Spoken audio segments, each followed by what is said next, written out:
The clavicular and sternal heads of the pectoralis major are the prime contributors to shoulder horizontal adduction. The muscles can be tested together or separately.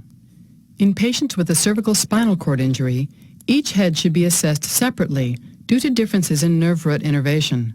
All gravity-resisted tests begin with the patient supine. Here, 90-degree shoulder ADD abduction, okay?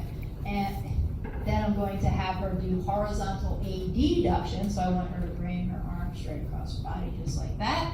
Okay, can you do that motion for me?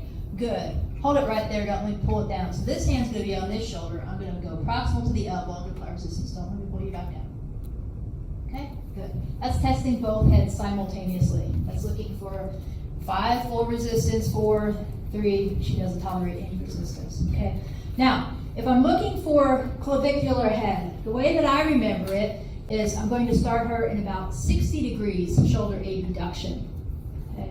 Clavicular head, my brain remembers that by thinking she's going to take her hand from here and I want her to go to her opposite clavicle. So I'm testing the clavicular head for clavicle. Easy way to remember that. Okay?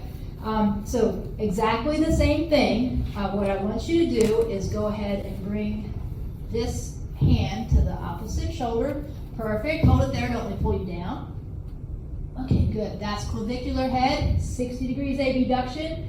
It's easy to remember because she's going toward her clavicle. If she was at 120 degrees abduction, it'd be kind of hard to go to her clavicle. See, so I'm down and I'm going up.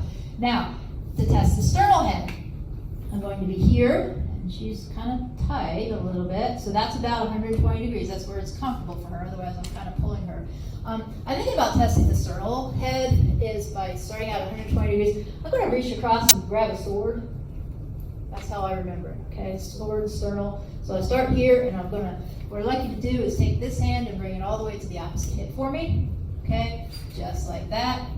Perfect. Hold it there, don't let me pull you down. So I'm going to be here, pulling her in the opposite direction. Okay?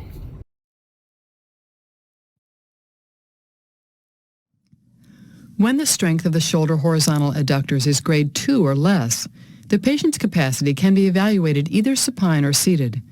In supine, the starting position is again with the shoulder abducted and the elbow flexed approximately 90 degrees.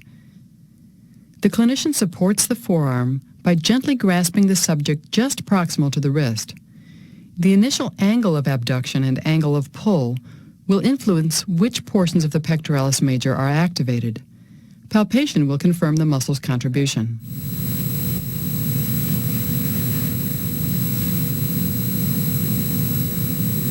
Try to move your arm across your chest